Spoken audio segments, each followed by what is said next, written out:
Well, good morning, everyone. It's hard to believe our second week has already come and gone. It's been a pretty jam-packed couple weeks. It seems like time has just flown by. A lot of things going on.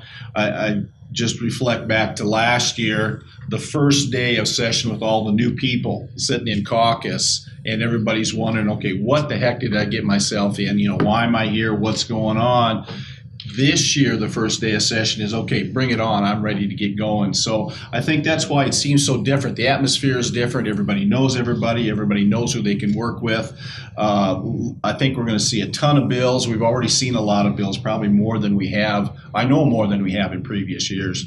And I've heard some estimates, and I hope they are wrong, because if they are, we're going to have to spend a lot of time getting things done. So the non-meandering bill came out of the Senate committee yesterday, and obviously there's a lot of questions as to what might happen with that. So we'll see where that goes from there. And that's probably the biggest thing, at least that's on my radar, that's happened so far. There's some other things going on, but that's the biggest thing right now. Good morning, Representative Kent Peterson, Assistant Majority Leader, House of Representatives. As the leader mentioned, kind of a couple things this year with the governor being in his last year of his term. No huge initiative coming off of a summer study that was led by the executive branch. It kind of leaves things open to whatever, and so I think we're going to see that. There's going to be legislation coming in lots of different areas, but ultimately it's going to come down to us balancing our budget, taking care of the things that need to be taken care of. Hopeful that the revenue numbers are going to start to increase, and we'll see that here as we get into the next month, and as we set our revenue projections in the middle of February, and then the hard decisions become on the table at that point. And until that point, we're speculating on a lot of things. So obviously, budget for me is always number one, and there'll be a lot of things that come beyond that. Over in the Senate, we're starting to see quite a few bills circulating, people running around for signatures. Something that I've seen that I've not seen in the past this year are the number of constitutional amendments that are floating around out there, which is really quite interesting. I think I've seen at least probably six to eight different constitutional amendments that are floating around out there, which is somewhat a little bit unnerving, I guess, that we're going to have that many amendments to our Constitution, plus the ones that are already been filed for the ballot. We could have a very, very busy ballot come the fall of 18. Other things that are floating around in the Senate, the leader spoke about the meandered water bill coming out in Senate Ag yesterday, which it has. I know there's another group over in the Senate that wants to explore other ideas, and they are working on getting that bill formulated. I haven't seen it yet. I've seen their ideas. So I know we are going to have a discussion on meandered waters, which good, bad, and other. I personally want to see the existing sunset clause just extended for a couple years. I think the process is working. I think we need a little more data before we start tinkering with the system. So that's kind of the short and skinny of what's going on in the Senate. I talked about meandered waters and different things. Good morning, Blake Kerr, District 12. I have the privilege of serving as South Dakota's Senate Majority Leader. It's great to see you all back in Pier again today, especially when it's going to be 50 degrees. So I'm announcing formally we're going to have session floor outside this afternoon to celebrate the arrival of spring. In all seriousness, it's been a busy 2 weeks already. The Legislative Research Council's been very busily working, putting together lots of different commemorations, resolutions, and a whole host of bills that we'll get to address later on in the session. You probably heard that this morning already to some degree. Looks like we're going to be a little busier than we were last year and have a little bit more work to do in our committees and also on our respective chamber floors. So I'm sure you've heard from these gentlemen kind of the direction that the legislature is headed in at the current moment, and look forward to any of the questions that you may have this morning.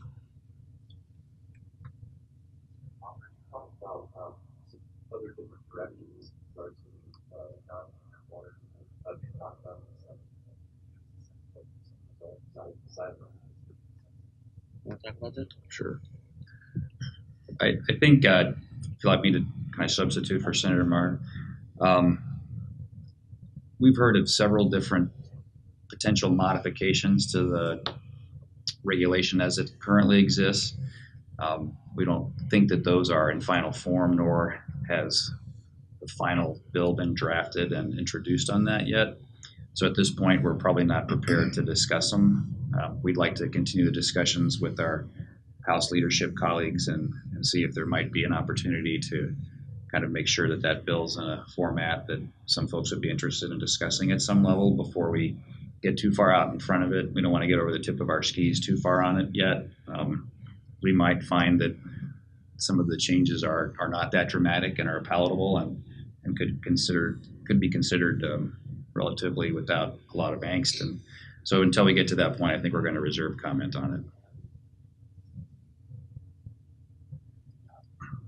Senator Maher, you mentioned several constitutional amendments. Oh goodness, let's see. What have I seen so far? One is dealing with gaming in Yankton. What's the one? I'm trying to think of a couple other ones. There's other one. I can't think of them right offhand, but I know I've seen at least 6 of them out there.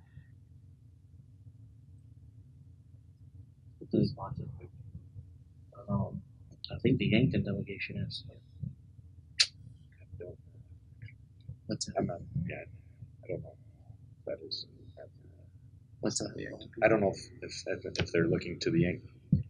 I don't know if it is the Yankton people or if they're looking at a delegation of Eastern South Dakota folks or, trying to. It was a lobbyist that came, like one of our lobbyists upstairs that came through with the paperwork, so I didn't know who was bribing it at the time. Yeah, I don't know if that's all been determined. Mm-hmm. So. There's been some early conversation about reforms to the treasury process. That's the process.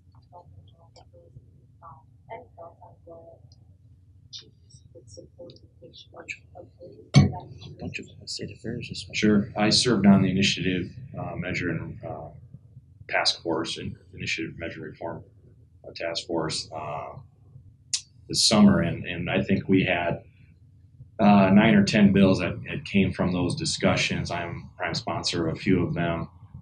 We had a discussion this week pertaining to the executive director of the LRC gives comments to people that bring initiated ballot measures, and just setting some time frame parameters. Currently, they have 15 days after submission to give comment, and we wanted to put some parameters on. And our busiest time of year is their busiest time of year.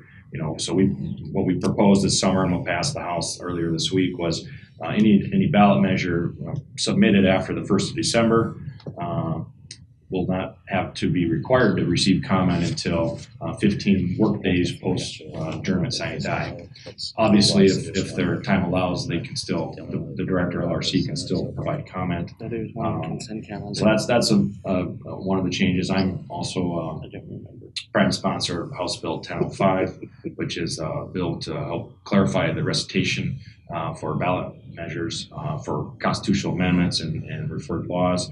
And that's currently in process. It's passed through state affairs. We're working on a few technicalities that we're kind of getting everything in tune with. But the thing we were charged with this summer was to find a way to bring clarity where possible in this process. Some are very small changes, and some could be considered more dramatic. But I think what the intent is, as these go through the ballot, my constituents asked me to say, how can we make this more clear? And that's I'm trying to keep them in mind as we're making any possible changes to this, so that they have the best information they can have to go make an informed decision when they step into the ballot box. So it's in state affairs this week. Yeah. Sure. The most notable, I think, is the bill that passed through the Senate yesterday, and that's clarifying a fiscal note for initiated measures. And there was one initiated measure that got missed kind of in the fiscal note process, and so at least in the Senate yesterday, we thought that the law ought to apply to that particular initiated measure for a fiscal impact statement as well, and I'm sure that'll find its way through a favorable House committee, and we look forward to that being implemented so that the initiative measures that folks see on the ballot in November are all treated in a uniform fashion. I'll be the prime sponsor of that in the House. I think Senator Ariat was prime of that in the Senate. Here in a half hour, we've got 1, 2, 3, 4, 5 of them up in State Affairs. Senate Bill 7, 8, 10, 11, and 12. So we'll see how they all turn out here in a few short minutes. Some concern about November's about laws. Saying that it's yes, is that further discussion about whatever? Yes. We're, like I said earlier, the intent of what we did this summer was to try to bring clarity. And, we're trying to, in my opinion, how it currently stands right now is it's very confusing. And that was the thought of the committee as well this summer. So the language we came with through the summer was vote yes to reject, vote no to leave as a legislature added, and which is it's a fundamental change as to what it is right now. So we thought that was more clear how it relates to that, but we're discussing that still.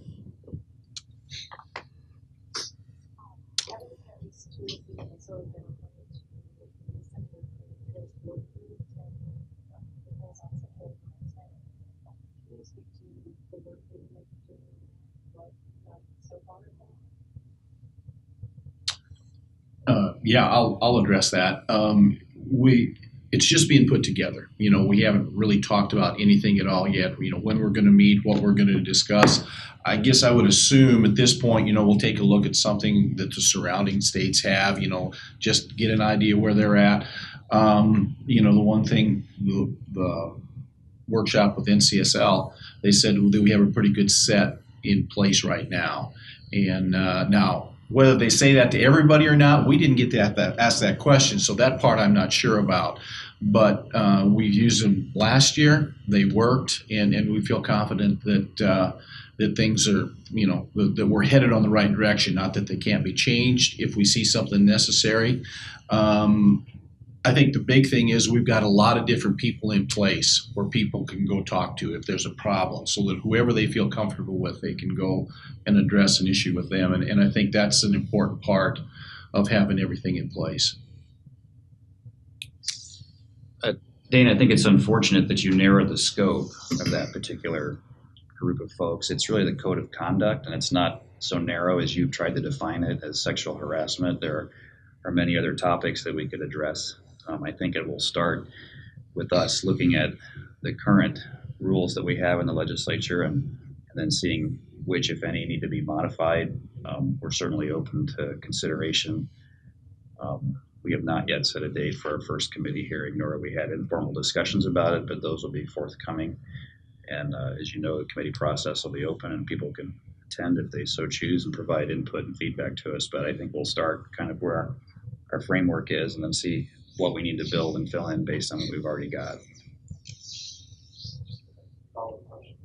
I think Senator Sutton proposed changes to sexual harassment rules that kind of got the process kicked off. At what point did the concept change? Look at the code of conduct that's not help this process. I don't know, James, that it's ever changed as far as I'm concerned with it.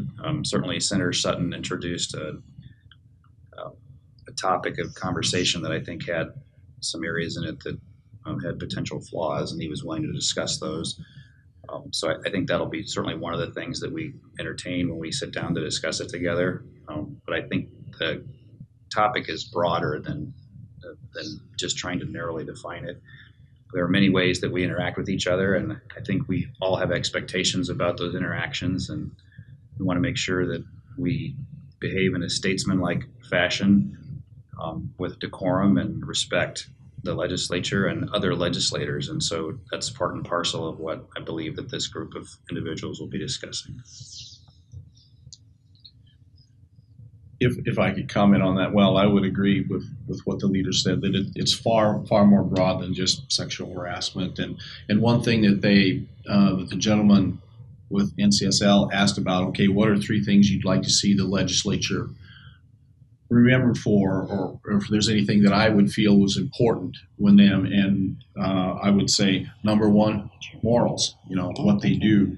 Number 2, integrity, and number 3, just plain common sense. Common sense would go a long way, and that's not so common anymore.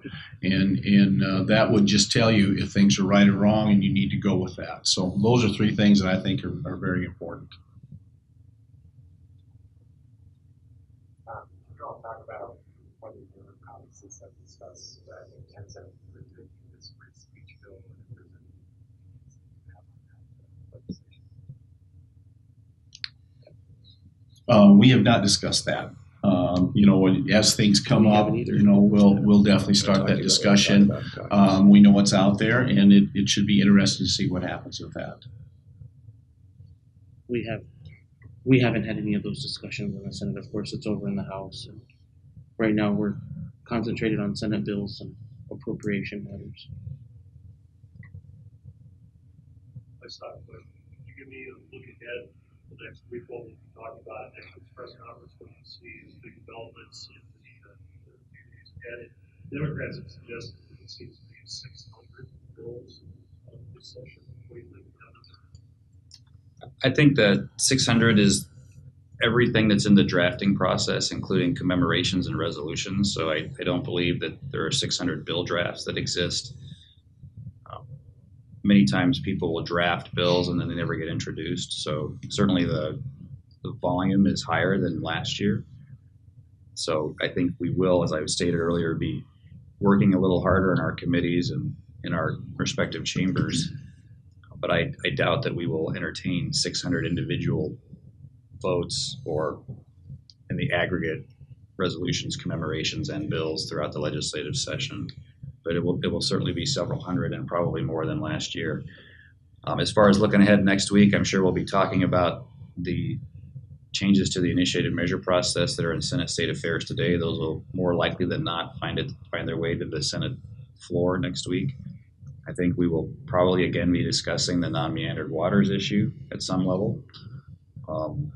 And I think we will probably start to discuss a little bit more the proposed changes to our alcohol and beverage laws that are being circulated now. I believe one of those bills regarding microbreweries and craft brewers will probably be introduced today, if not Monday.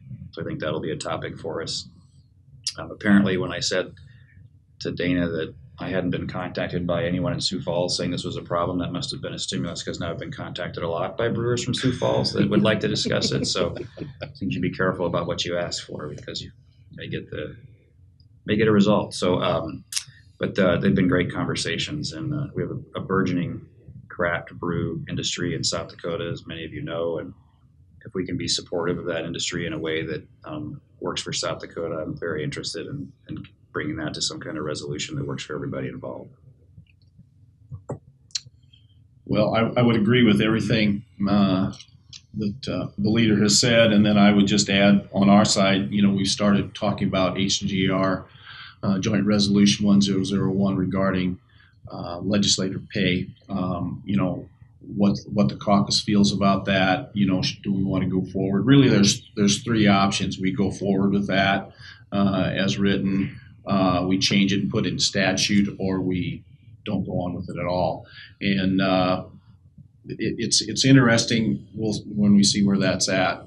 We just have begun discussions and lots of different opinions out there, so that could be an interesting one. Also, Precision Ag Lab in Brookings is, for Representative Peterson and myself, very high on the radar. We've started discussions with that, and hopefully that's something we can get done. I think that is vital for the state of South Dakota to get that in place. It will really make our farmers and ranchers more competitive in the long run when we're able to do that. Precision ag is the future of agriculture. There's already a lot of stuff out there.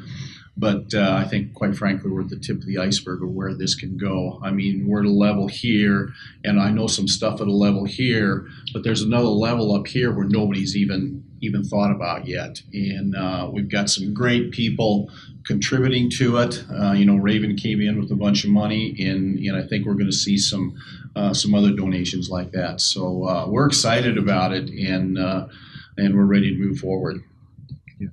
I'd agree with the leader Qualm's comments there.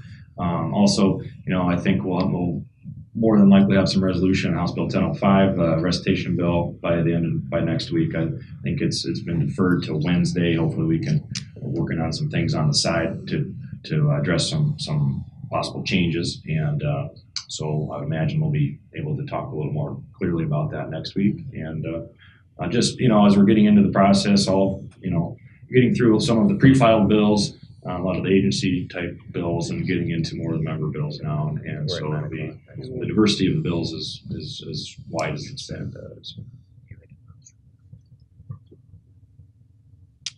Senator Paul has filed a bill that would increase legislative pay, but also shrink the number of legislative districts with representatives in each district with the cost neutralizing effect. Have you seen that measure? I've not seen it either. I've always talked about it. The same.